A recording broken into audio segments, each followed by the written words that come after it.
llegue a un punto específico de formación. ¿Qué quiere Dios que hagamos? Discípulos. ¿Qué hace el discípulo? Aprende de su maestro. O sea que yo me vuelvo en una maestra, ¿cierto? Con la gente que Dios pone a mi lado.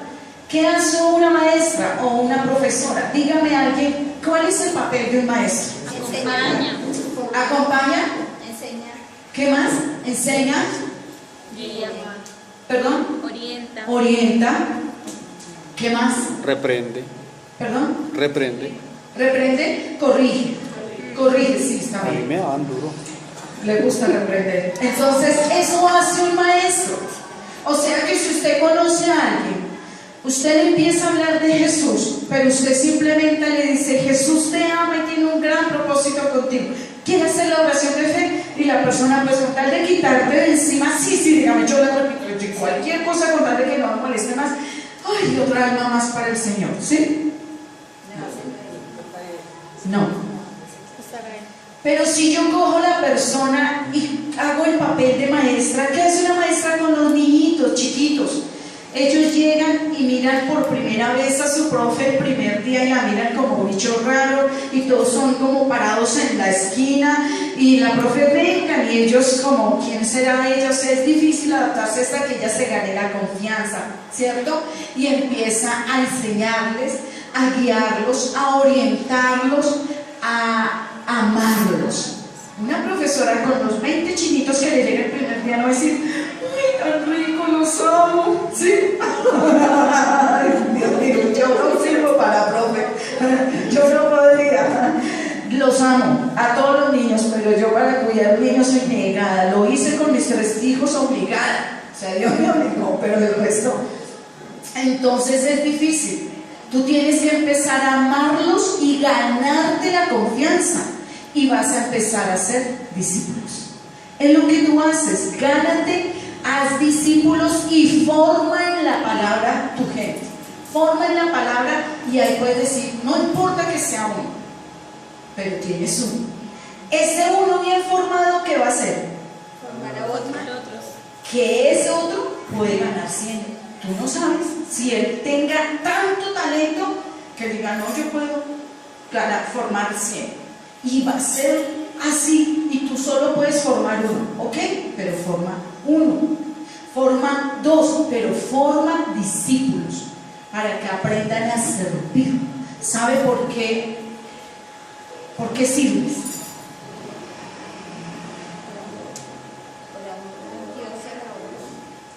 No más.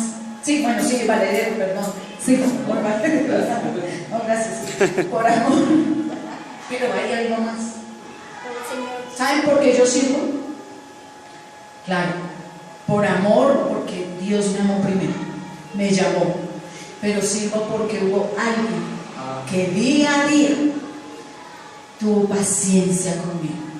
Y me llamaba pastora, perdón, me llamaba Jacqueline, quiere que vayamos a enseñar la palabra de Dios.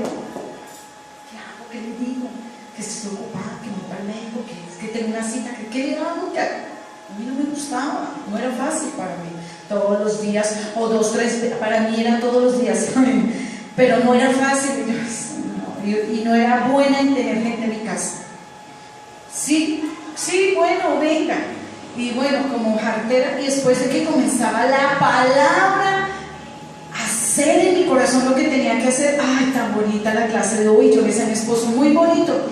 Y gracias a que esas personas insistieron con nosotros, les sacamos el cuerpo muchas veces, sí, estamos cansados, es que nos vamos de viaje, es que tengo que trabajar, es que el niño llora, es que la niña también, es que tengo que lavar, yo puse todos los pelos, pero esa persona fue sabiamente insistente y nos formaron.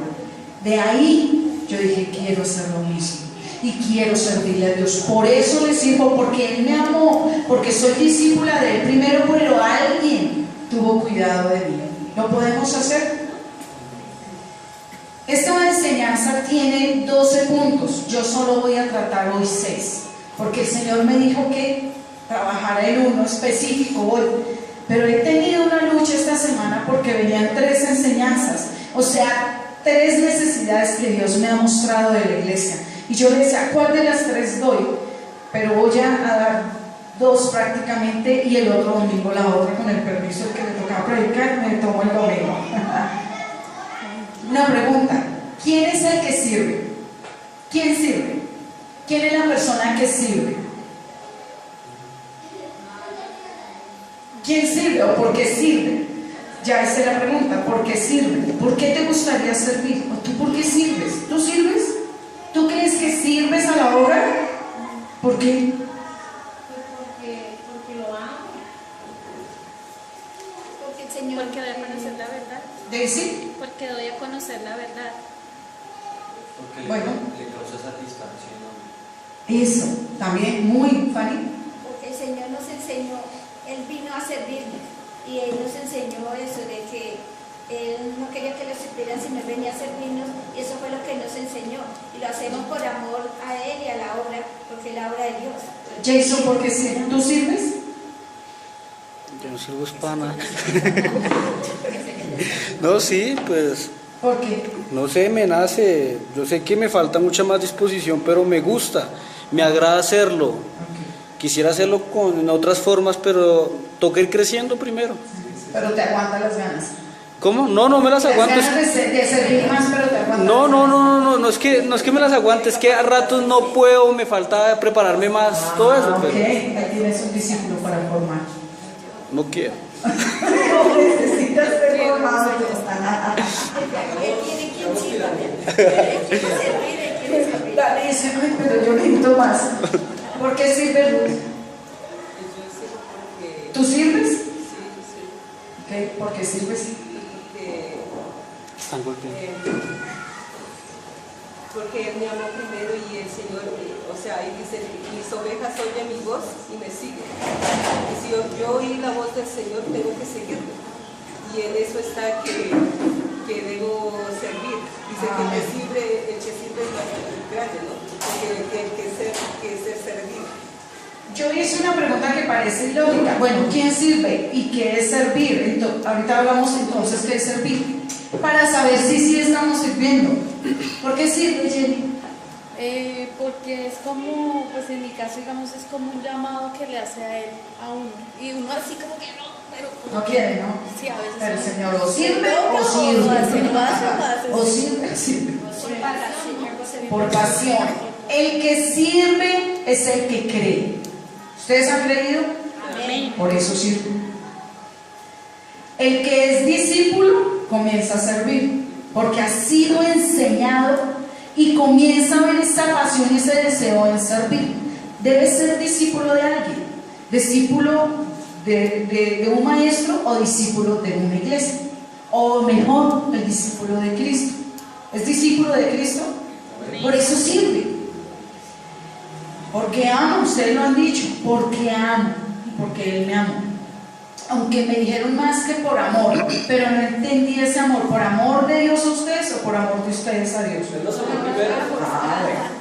Por el que entiende lo que hizo Jesús en la cruz. Ruth lo dijo. Por el ejemplo de Jesús en la tierra. Y una hermosa, por el que quiere dar la vida a la obra. Si usted quiere dar la vida a la obra, usted sirve. Usted ya le dio la vida a Jesús. O aquí alguien no le ha dado la vida a Jesús. Levante la mano el que no le ha dado la vida a Jesús. Amén. Javier, dásela. Todos le damos la vida a Jesús, ¿cierto? Ya todos somos de Jesús. Ahora, ¿qué tenemos que hacer? Darle la vida a quién? A la obra. A la obra. Yo decía, ay, la pastora ya empezó aquí a comprometernos y que ahora nos toca y a obligarnos. ¿Sí o no? No, quejarte, que si no nos venimos nos echa cohete o yo no sé qué. Si yo amo y quiero ser discípulo, doy mi vida a la obra, sirvo. ¿Por qué? Porque Jesús fue el ejemplo de servicio. Porque Jesús levantó discípulos. Y cuando yo conozco en los evangelios a Jesús, tomo el mejor ejemplo de hacer discípulos. Estudia la vida de Jesús. ¿Cómo formó a los discípulos? ¿Cómo les seguían? ¿Y qué tuvieron que hacer los discípulos para decir, listo Jesús, yo te sigo, yo te sirvo? ¿Qué hicieron ellos? ¿Conocen la vida de los discípulos? ¿Qué hicieron? sus familias, sus trabajos. por seguirlo a él. ¿Qué? ¿Qué estás diciendo? ¿Dejaron sus familias? ¿Y dejaron sus trabajos? ¿Quién? Los discípulos. ¿Quién? Los discípulos, Pedro fue uno de ellos, el hermano de Pedro. Ay, terrible, ¿no? Tan bobos. Dejaron sus familias, sus trabajos. ¡Qué locos! ¿Sí o no? Mateo, que ganaba Yo no harto. haría eso. ¿Yo dejar mi familia y mi trabajo por servir la obra? No, está loco, ¿cierto? Los que queremos seguirlo, tenemos que pagar los precios. No me hagas responder. ¿Qué tal, Daniel? Yo trabajo es que por servir al Señor. ¿Cómo te parece? Hablé con una pastora de San Cristóbal. Ella tiene 70 y pico de años. Y bueno, hubo cosas, Dios me mostró algo de ella y le lancé una pregunta porque vi una mujer con un potencial y una fuerza de Dios tremenda. Vi una mujer de Dios, pero la vi que no predicaba. Y le dije, ¿tú predicas? O sea, si usted le hace una pregunta a un pastor si predica, le va a decir, a ver, pues, es como preguntarle, ¿usted come? Y yo le dije, ¿usted predica? Me dijo, no. ¿Por qué? Oh, lo que pasa es que ella es del llano, es una persona muy sencilla. Digo, lo que pasa es que en la iglesia hay gente muy profesional y sabe mucho y yo no sé tanto, o sea, hablar así como hablan y que proyectan y manejo internet, no tengo idea, entonces prefirió no predicar. ¿Cómo les parece? ¿A qué nos llamó el Señor? ¿Necesitamos actualizarnos? Sí. ¿Necesitamos crecer? Sí. Pero si no podemos dejar la palabra de Dios. Amén. ¿Qué es servir? La palabra en hebreo se llama, como los voy a llamar de hoy en adelante, vamos a cambiar el nombre del ministerio de servidores, Sharad. Sharad. El servidor se llama Sharad. En hebreo dice Sharad, significa trabajar, significa ministrar, significa servir, y es un servicio únicamente para honrar a Dios. Cuando usted entiende si realmente está sirviendo, sabe que servir es trabajar, es voltear. ¿Para quién? ¿Para quién? Para honrar a Dios. Para honrar a Dios. ¿Qué podemos hacer nosotros? ¿Qué puedo hacer yo con su servicio? Darle las gracias. Darle las gracias. Pero si Dios, pero no, cuando Dios nos bendiga económicamente, usted también va a tener recompensa. Porque el trabajo de Dios no es en vano ni gratis. El trabajo de Dios no es en vano. Y recompensa. Porque el Señor dice que no es deudor de nadie. O sea, Claro, no es gratis. Si usted trabaja para Dios, Dios le da. Si usted le sirve a Él, Dios le da.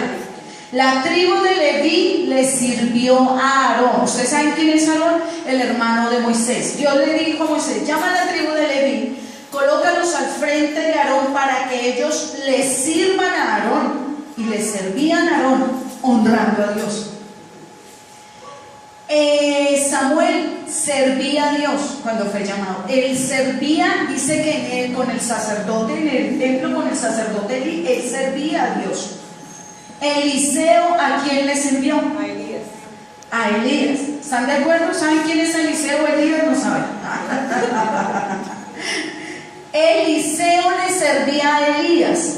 Por eso cuando Elías fue tomado, ¿cómo murió Elías? Él no murió. ¿Cómo murió Elías? Elías fue llevado, fue tomado, ¿cierto? ¿Y qué hizo Eliseo? Ay, ¿cómo se murió el pastor? ¿Se murió Elías? ¿Sí o no? No, se murió. Pues ya, ¿qué hacemos? Yo me voy triste. No. Eliseo sirvió. Después de servir, Elías le sirvió tremendamente a Dios y dice que su unción fue El doble. Ya pidió.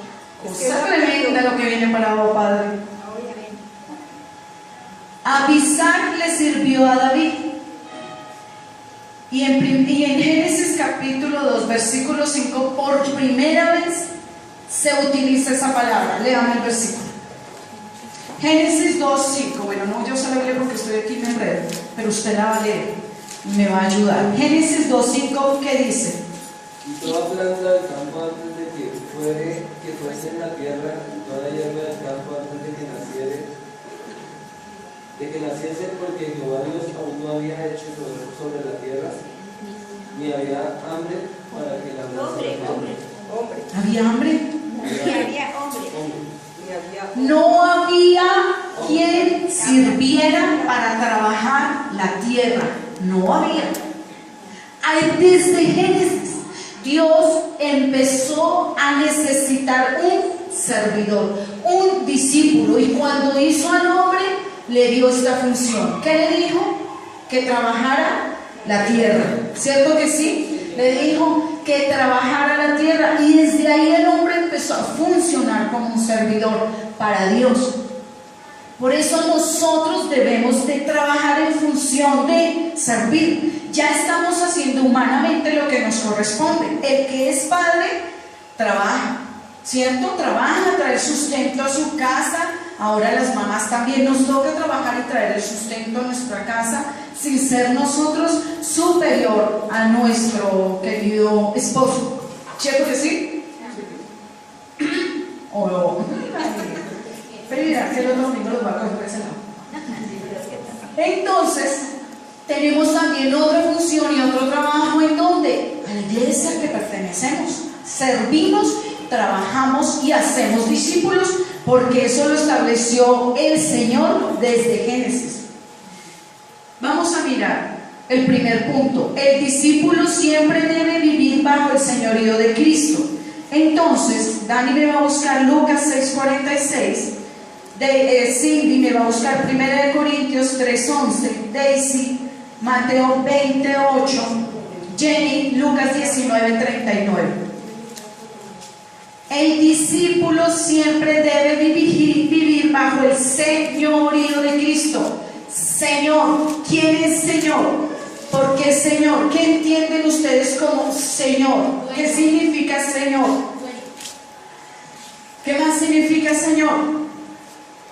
que tiene autoridad. Dueño, como alguien que tiene autoridad. Señor del griego se dice kurios en griego. Kurios, que es la palabra en griego como está escrito en el Nuevo Testamento. El Señor es nuestro Dios, nuestro amo, nuestra autoridad. Él es nuestra autoridad y nosotros le servimos a Él. Por eso el discípulo debe vivir bajo el señorío de Cristo. Léeme las citas. ¿Por qué me llamáis Señor, Señor, y no hacéis lo que yo digo? O sea que el discípulo obedece al Señor. Debería. Tú esta mañana decías que el Señor es el primero en todo en nuestra vida, hablando de las riquezas y todo el tema. Vamos a mirar qué tan cierto es. ¿Qué dice 1 Corintios 3:11? Porque nadie puede poner otro fundamento que el que está puesto, el cual es Jesucristo. Si alguien es discípulo, pero su fundamento no es Jesús, tiene un mal fundamento, no puede servir, no puede ser un discípulo si su fundamento de vida no es el señorío de Cristo. O sea, si el discípulo quiere hacer lo que él cree y opina que debe hacer, más no lo que dice la palabra. ¿Ven? ¿Qué dice Mateo 20:8? Cuando llegó la noche, el señor de la viña dijo a su mayordomo: llama a los obreros y págales el jornal, comenzando desde los postreros hasta los primeros. ¿Por qué él mandó pagarle a los obreros? ¿Por qué él mandó a pagar? ¿Por qué? Porque dice que el obrero es digno de la salada. ¿Y porque es el señor de quién? De la viña. Ahí lo dice, el señor de la viña. ¿Quién es su señor? ¿Quién es su señor? Jesús. Si usted le sirve, ¿quién le va a pagar? Jesús. No, la pastora no, el Señor. Aunque la pastora también. Si usted le sirve a Dios, Dios le va a pagar. ¿Cómo le paga? ¿Cómo le paga? Le dicen, vaya que en el banco Citibank está su cuenta, nombre, número tal, ¿sí? O le manda desde allá, le manda una tarjeta para que usted vaya y saque el dinero. Perdón, los dos a tiempo. Ruth, ¿cómo le paga? Muchas formas de personas, dice que incluso hasta el mismo diablo lo utiliza para bendecir. ¿Cómo paga Dios? Hace 8 días vimos, no vinieron hace 8 días, la pastora Paula enseñó que con toda bendición espiritual Él nos bendice en los lugares celestiales. Y luego esa bendición espiritual se traduce en nuestra sabiduría para saber qué es nuestra sabiduría para ¿sí?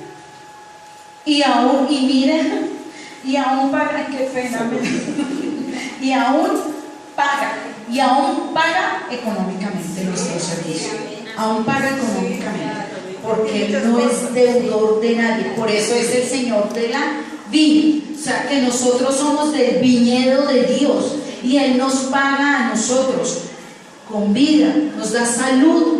No se da cuenta mucha gente que no tiene a Cristo cuánto tiene que gastar en médicos, millones, y gente adinerada, tienen que ir a otros países, mandar pedir medicamento de otros lugares, gracias, de otros lugares, y tienen que pagar y paguen. Dios, ¿qué hacemos, Señor? Sánanos, y te damos gracias por la sanidad. Javier, bueno, chao. ¿Y qué hace el Señor? Nos sana, nos sana. Usted no se da cuenta, le llega su sueldo y usted ¿qué hace? Señor, multiplica, multiplica.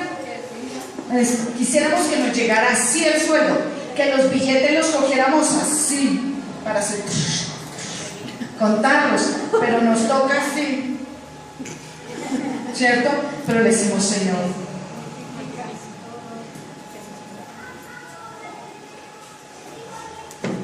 ¿Otra cita? ¿Faltó? No. 19 y 39. Sí. Entonces algunos de los fariseos de entre la multitud le dijeron: Maestro, reprende a tus discípulos.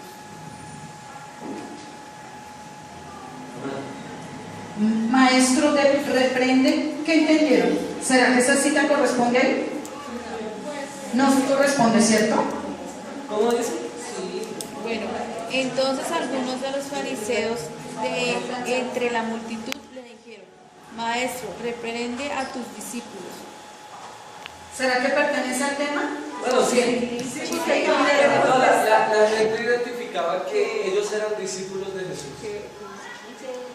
Sabían. ¿Cuántos discípulos tienes? 19.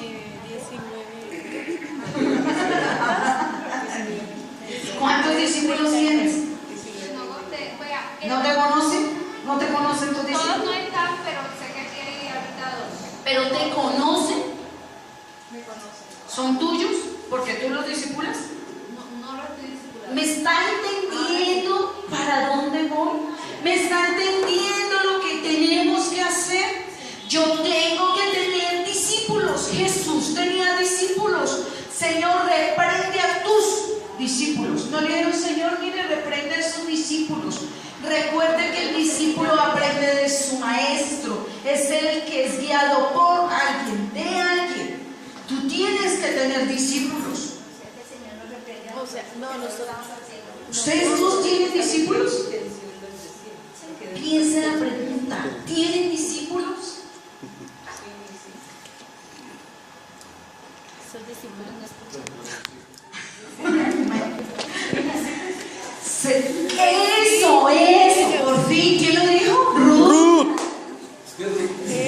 No, tú no tienes discípulos que son tuyos. ¿Cómo levantamos a nuestros hijos en la palabra? ¿Cómo? Papito, lea la Biblia y si algo no entiende, me dice, ¿cierto? Vaya y ore, papito, vaya y ore, ¿cierto que sí? Con mi esposo los cogíamos desde pequeñitos a hacer nuestro altar familiar, nuestro altar familiar. Nos sentábamos y cogíamos una porción de la palabra, la leíamos, el papá explicaba en el lenguaje que un niño entiende, cantábamos y cada uno hacía una pequeña oración. Giselle siempre decía, Señor, gracias por los alimentos que ponen en nuestra mesa, siempre la oración de ella, así lo iremos comiendo. Pero oraba. Ese es un discípulo. Y les enseñamos a leer, y les enseñamos a ayunar, y les enseñamos a orar, y les enseñamos a cantar. Tenemos que tener discípulos. Tenemos que formar discípulos. Mire a quién va a formar. Si usted no tiene hijos, Adopte a alguien. Eso hace el maestro, adopte un amigo, adopte una amiga, adopte a alguien, pero necesita discipular, formar en la palabra a esos discípulos. El discípulo, segundo punto, el discípulo ora siempre y diariamente. Como usted es maestro y usted hace esto, el Señor de su vida es Dios, y usted ora diariamente como maestro, ¿qué va a hacer su discípulo? ¿Perdón? ¿Qué va a hacer su discípulo? Va a orar diariamente y siempre, porque usted lo está formando en la oración. Usted le está enseñando el poder de la oración. ¿Cierto que sí? Porque usted vive bajo el poder de la oración. ¿Cierto que sí, iglesia? Usted ora, usted clama a Dios. Entonces su discípulo aprende a orar y a clamar a Dios. ¿Verdad, iglesia? Amén. Por favor, léeme Lucas 18, 1 al 8. ¿Quién me ayuda más? Nidia. Santiago 5, 16. Y Ruth, Efesios 6, 18. Nosotros oramos, ¿por qué? Porque sabemos que Él nos oye. Oramos en el nombre de Jesús. Y ya no es una oración de súplica, Señor, por favor, sáneme, por favor, sí, por favor, no. ¿Por qué? Porque, Señor, ¿Por qué no tenemos que hacerlo en esa oración de súplica ahora? ¿Por qué?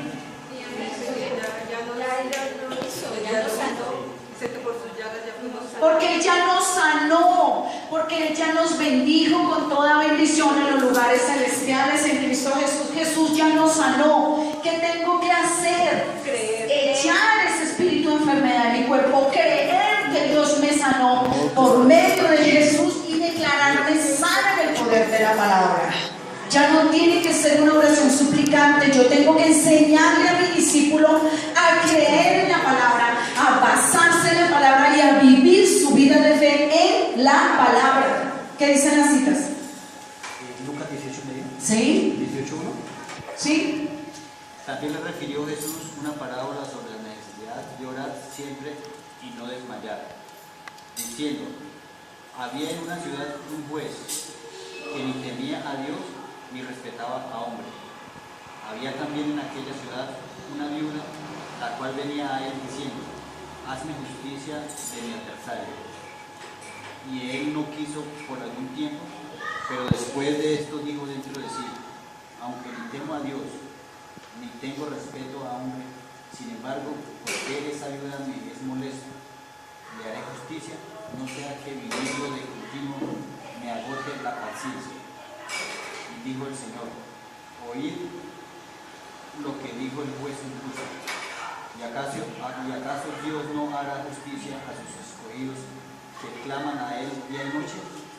¿Se tardarán en responder? Os digo que pronto les hará justicia, pero cuando venga el Hijo del Hombre, ¿hallará fe en esta tierra? Hallará fe en la tierra. Nosotros tenemos que creer y orar y orar. ¿Qué estamos haciendo aquí en la iglesia? Formando, para que usted sea levantado en la palabra, pero no se engorde, no coma Biblia y se la coma sola. Tiene que criar. Necesitamos que empiecen a parir, por favor. Necesitamos que empiecen a tener hijos, pero ya, hijos espirituales. Vamos a tener hijos espirituales, vamos a discipular, vamos a levantar a otros en la palabra, porque el tiempo es corto. Jesús está a las puertas y el deber de la iglesia es hacer discípulos. ¿Por qué? Porque fue la ordenanza de Jesús ir por todo el mundo y hacer discípulos, bautizándolos en el nombre del Padre, del Hijo, del Espíritu Santo, y enseñándoles a que guarden la palabra, que la practiquen, que la conozcan. Vamos a leer un versículo mejor porque se nos va. Tercero, el discípulo valora la palabra siempre y toma dirección de ella. Más bien búsqueme Marcos 7:13. El discípulo valora la palabra, valora lo que se le enseña siempre. ¿Sí ven? El maestro enseña y ora siempre. El maestro valora la palabra siempre. Y el discípulo hace exactamente lo mismo de su maestro. Valora la palabra ¿cuándo? Siempre. Ora siempre. ¿Qué dice? Marcos 7:13. Invalidando la palabra de Dios con vuestra tradición que habéis transmitido, y muchas cosas hacéis semejantes a esta. El que no es discípulo invalida la palabra y solo se basa en la tradición. Es que a mí me enseñaron que hiciera así, así y así. Pero ¿qué dice la palabra? Es que yo fui levantada así, pero ¿qué dice la palabra de Dios? ¿Qué es la palabra de Dios? La palabra de Dios es la voz de Dios, es la inspiración de Dios para su vida y para la mía, es la guianza para mi vida. Es que no sé qué camino coger, no sé para dónde ir, no sé qué trabajo tomar, no sé qué negocio hacer, no sé cómo manejarme en esta vida. La palabra es mi guía, mi camino, ella me enseña el camino por donde debo de andar. Y si yo soy maestro, yo le enseño a mi discípulo por donde debe de andar. Y usted como discípulo debe saber el camino por donde debe de andar a través de la palabra. Por eso debemos de valorar la palabra. ¿Cuándo? ¿Cuándo? Siempre. ¿Cuándo debemos orar? Siempre. ¿Quién debe ser nuestro Señor? Siempre Jesús. El discípulo, cuarto, el discípulo vive siempre como siervo. Alguien que me lea Juan 13 y 14. Esta mañana alguien habló del tema. Juan 13, aunque es del 13 al 17, pero léame 13 y 14 y usted lo lee el resto en su casa, porque me imagino que repasa. 13 y 14. Y dicen bien, porque lo soy. Pues si yo soy el Señor y el Maestro, he lavado vuestros pies. Ustedes también deben lavar los pies los unos a los otros. Porque ejemplo os he dado, para que como yo os he hecho, ustedes también lo hagan. Jesús, ¿quién es? ¿Quién es Jesús? El ejemplo para seguir. El Maestro y Señor. Dios mismo. Dios con nosotros. ¿Sí? ¿Qué dice la palabra? Dios Emanuel, Dios con nosotros. Y Él siendo, se humilló y dio un ejemplo de siervo, de servir, porque el que quiera ser mayor debe servir a los demás. Ese fue el ejemplo que nos dio a nosotros, servir. Y el discípulo sirve. ¿Está usted sirviendo de verdad? ¿De verdad usted es discípulo? ¿De verdad compara su vida con la de los apóstoles que dejaron todo por servir al Señor? Muy buena expresión. ¿De verdad? La pastora me contaba, el hijo mayor murió de cáncer en el pulmón. Me decía, él era la mano derecha de la iglesia. O sea, el pastor titular es el esposo, su hijo. Mire, él estaba al frente, que la alabanza, que todo andara súper. Este hombre súper. Le dio cáncer de pulmón y se lo llevó. Él hacía todo prácticamente. El siguiente hermano trabajaba en una de las empresas más prestigiosas de Bogotá. No recuerdo el nombre, pero sé que se ganan muy bien. Y él sentía, como dice Jenny, este llamado a predicar. Y sí, ese llamado a servir, yo tengo, porque a ver si yo cumplo con asistir, con orar y con diezmar, un ofrendar, como le llaman. Yo cumplo. Y el Señor me dijo, quiero más. ¿Y a cuántos de nosotros nos dicen, quiero más? Lo que me das es muy poquito.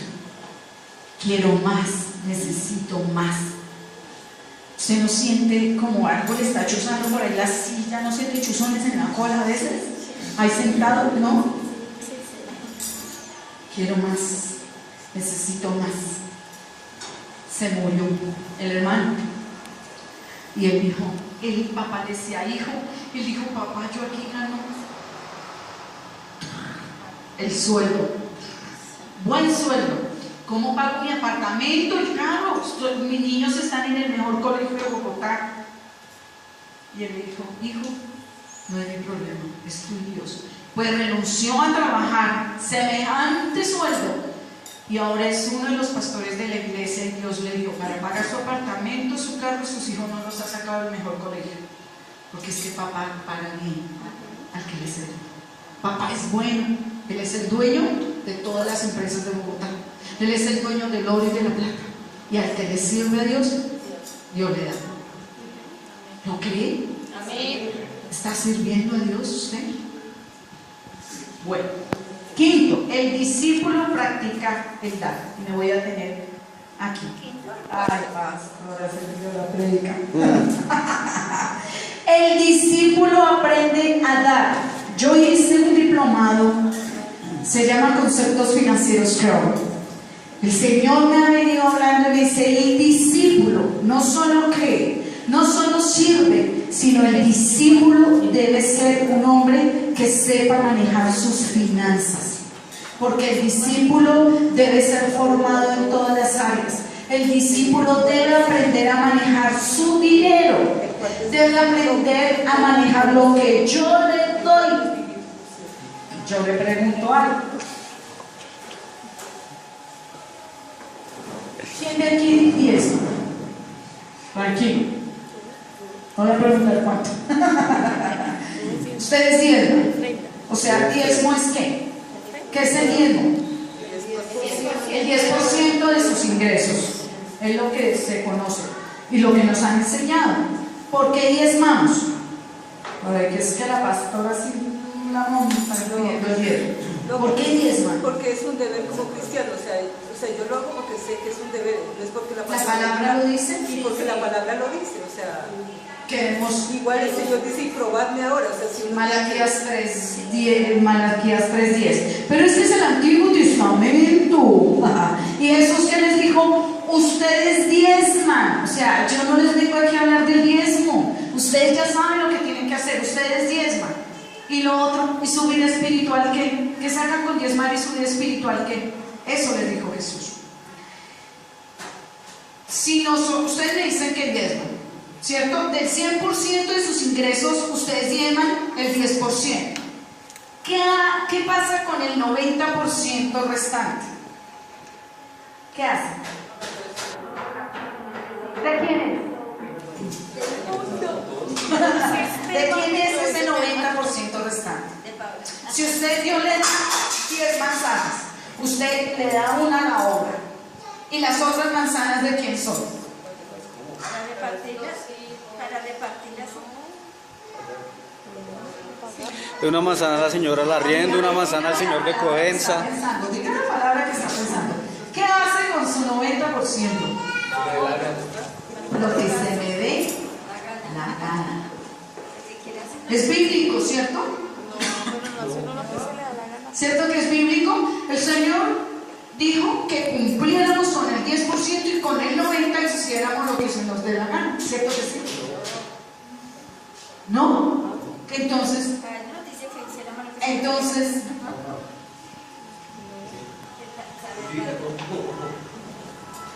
¿qué dice pastor?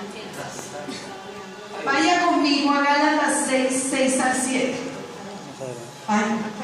Y 2 Corintios 9, 6 y 7. Léame 2 Corintios. Téngame esa cita bíblica. 2 Corintios 6, 9 al 7. Gálatas 6 al 7. 2 Corintios capítulo 9, versículos 6 al 7 y Gálatas 6, 6 al 7. Ponga atención lo que les voy a leer y luego leemos la cita bíblica. Si yo digo y vivo bajo el señorío de Cristo y le sirvo y soy un discípulo fiel, ¿por qué tengo tantos líos económicos? Usted es un discípulo fiel, su Señor es Cristo, usted le sirve a Dios. ¿Hay alguien aquí que tenga deudas? Levante la mano el que tiene deudas. ¿Por qué? ¿Que me endeudé?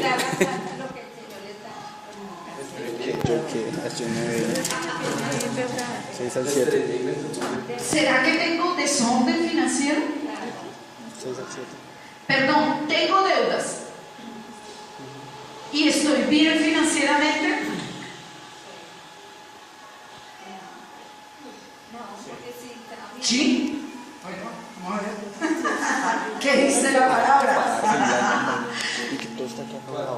¿Será que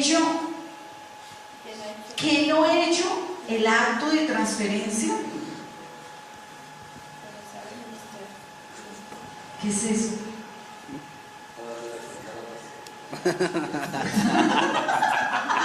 No me lo cuenta a mí para que yo se la maneje. Ni loca. Vamos a hacer el acto de transferencia hoy.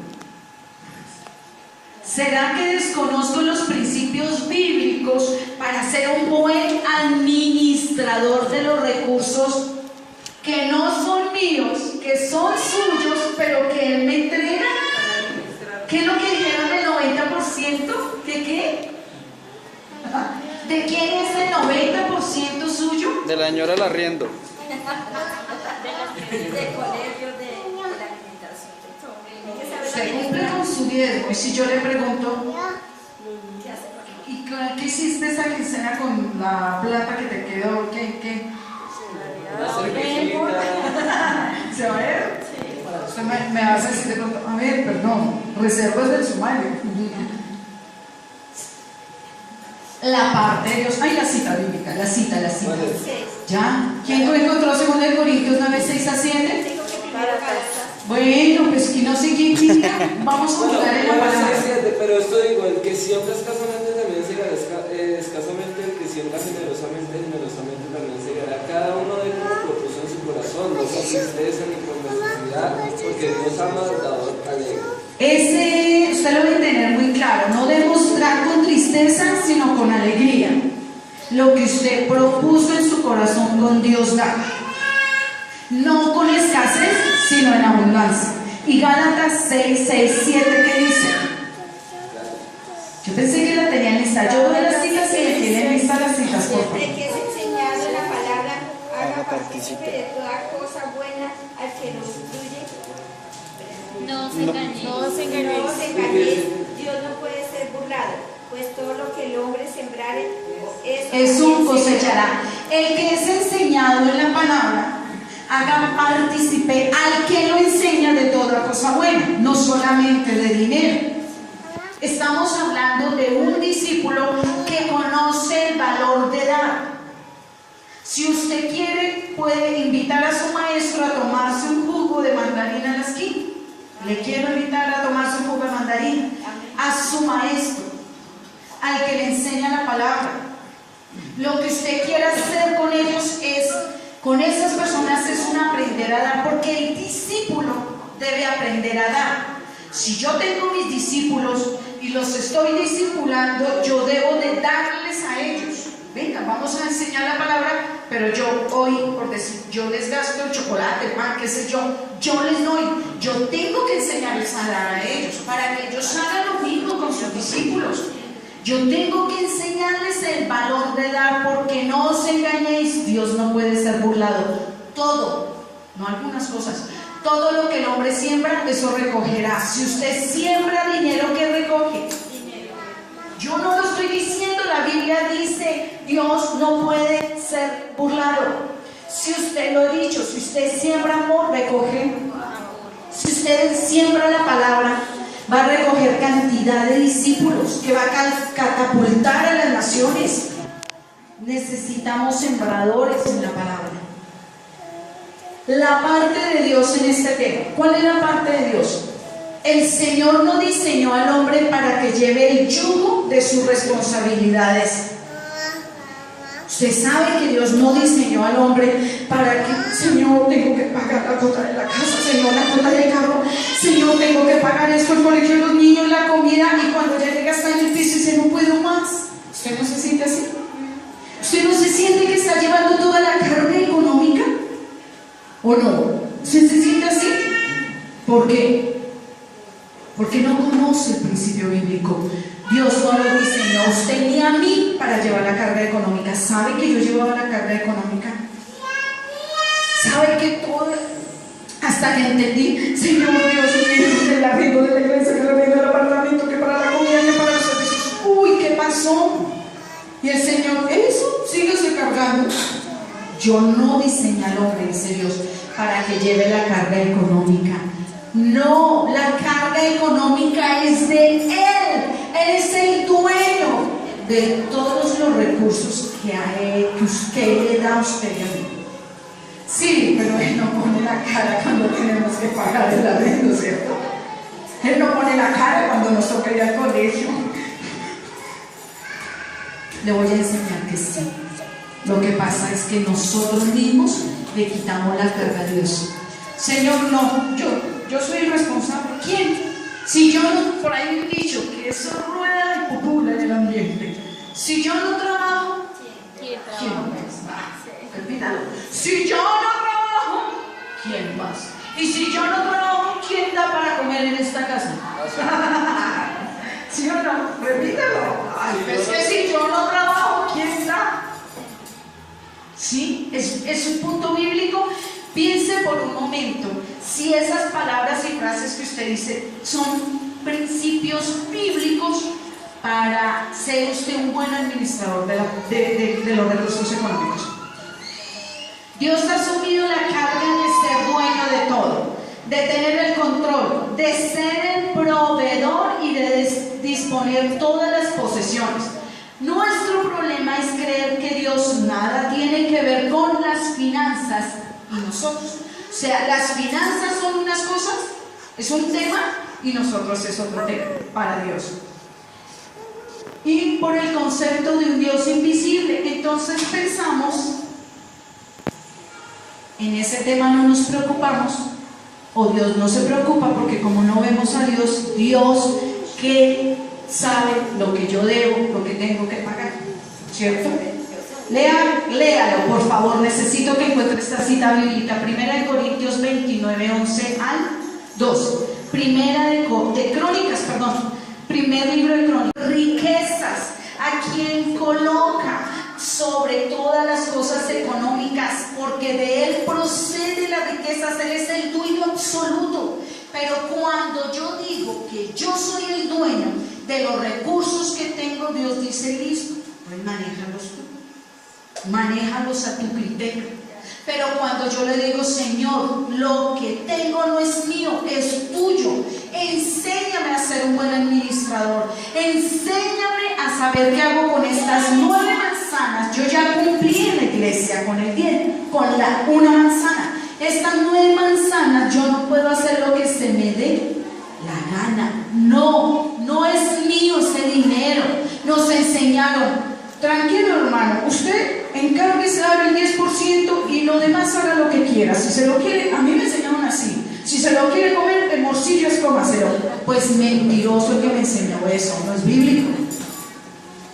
Señor, con este 90%, con estas 9 manzanas, enséñame a administrarlas, enséñame a manejarlas para no tener que caer en deudas de que tengo que pagar allí, que no tenga que caer. Es muy diferente la deuda de una casa, es muy diferente la deuda de una vivienda, porque es obvio, tenemos que ir pagando esto y eso que deberíamos aún comprar de contado la vivienda. Pero hay principios bíblicos establecidos. Yo hoy solamente le voy a dar un abrebocas del tema para que usted pueda medio entender. Pero yo quiero cada vez que tenga que predicar enseñar un principio bíblico y que sus finanzas y las mías tengan una intervención divina, porque necesitamos dormir tranquilos. Nuestra parte, la palabra que describe nuestra parte sería administrador. Tenemos que ser buenos administradores. El dueño es Dios, la máxima autoridad. Después de un dueño, ¿quién es? Dios es el dueño, y la máxima autoridad después de Dios, el administrador. El administrador es la máxima autoridad. ¿Usted está entendiendo la palabra máxima autoridad? Dios le entregó todo lo que usted tiene, pero la máxima autoridad es suya, de saber administrar. No es que a mí yo recibo un subsidio del gobierno y hago con él lo que quiera. Perdón, ¿quién intervino? Dios. Es que yo recibo una ofrenda mensual de tal persona. ¿Quién intervino? Entonces, ¿de quién es? ¿Y usted quién es? La máxima autoridad para administrar sabiamente. Hay iglesias que tienen un administrador, o sea, el pastor es la cabeza en la iglesia, pero nombra un administrador, porque no va a coger el dinero que entra. ¿Y cuándo llegó? Bueno, yo no sé, fíjate que mucho ganas. Oye, ¿cuándo llegó? Y metan los bolsillos, se arrugue la plata y, pastor, ¿qué hay que pagar? Tome, sacan los billetes arrugados o estirados o en la chequera, tome. No. Debe haber un administrador que se encargue, mire, hay que pagar acá, hay que esto, hay que tener nómina, qué sé yo. Es lo correcto, ¿cierto? Y la máxima autoridad es el administrador. ¿Qué tal el administrador llegar y coger todas las ofrendas y los llenos decir, ay, pues yo soy el administrador, pues yo cojo esta plata y me voy para Cartagena este fin de semana con esta plata? Pues el pastor viene y otra vez que pide otra vez y se va. ¿Será que el administrador puede hacer eso? Pues sí lo puede hacer, pero... Sí lo puede hacer. Pero no debe hacerlo. Si yo confío que Dios es el dueño, esto no significa que por nuestra infidelidad Dios me da la espalda. Esto es legalismo. Dios es bueno y siempre nos da la oportunidad para arrepentirnos, pedir perdón y comenzar de ceros y poder obedecerle, cumplir con agrado el papel y función de administrador que Dios me dio. Esto lo tengo que hacer. Yo tengo que ser fiel con lo que Él me da.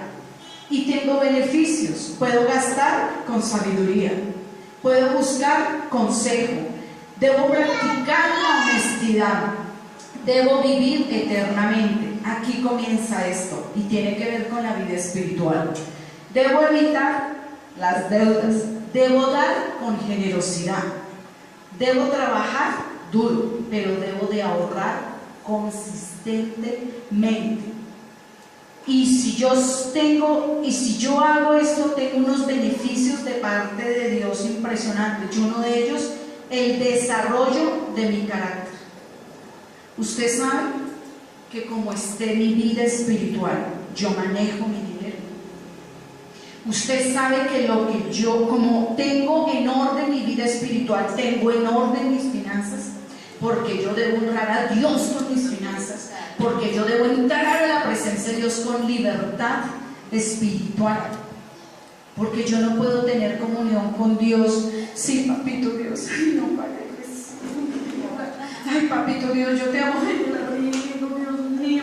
Bueno, papito Dios, aquí vamos. Sí, Señor, yo te amo. Ay, Dios mío, no hay colegio, ¿yo qué voy a hacer?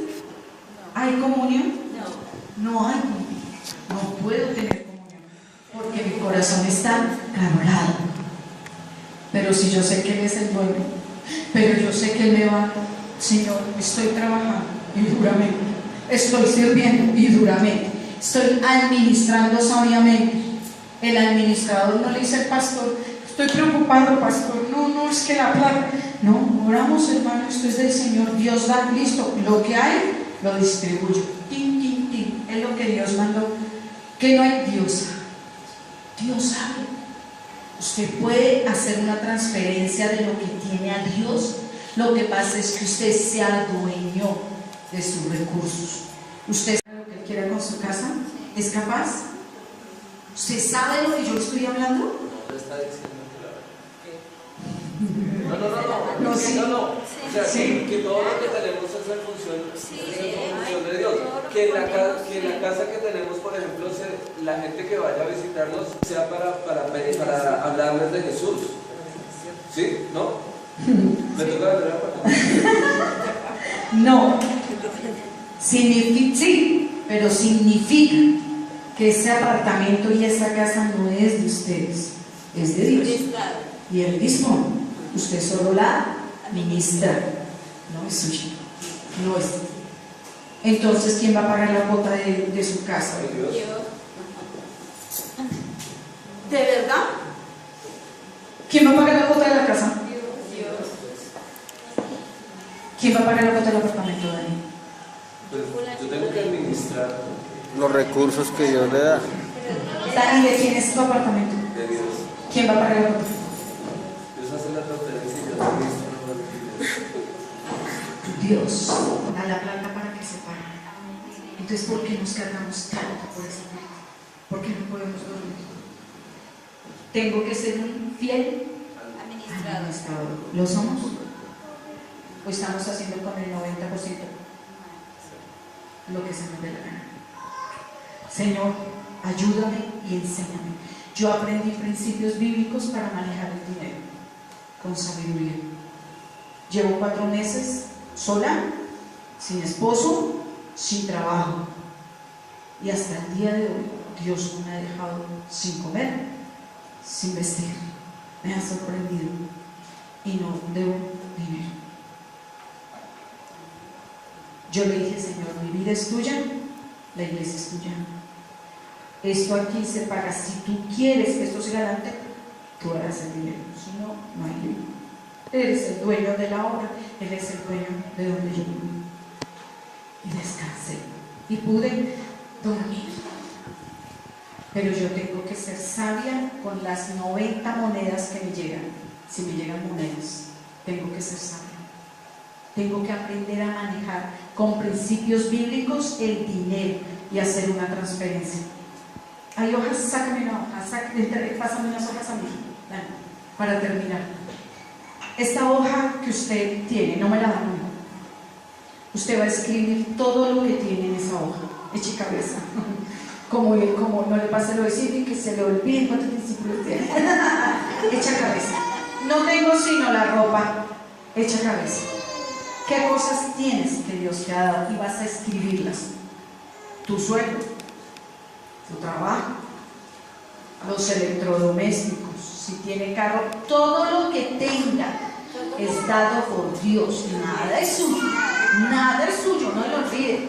Que cuando usted, el Señor le diga: vamos al cajón, no vamos a poder echarle nada. Cuando mi amado se fue, yo le dije, no le miento, yo: ay papá, tanto que peleó por ese carro y no se lo puedo meter en ese carro. Tanto que peleaba por unos cuadritos, por unas cositas que tenemos en la casa, y no me los toque, y no se los puedo llevar. ¿Qué es suyo? ¿Qué es de Dios? Cada vez, y ahorita que usted va a escribir ahí, ¿qué responsabilidad le va a hacer la transferencia al Señor? Perdóname, Dios, yo pensé que era mío, ese sueldo es mío, esa empresa es mía, ese carro es mío, ese negocio es mío, le mintió el diablo, eso no es suyo. No haga con lo que no es suyo lo que se le dé la gana. Pida sabiduría para ser un sabio administrador y así ser ascendido.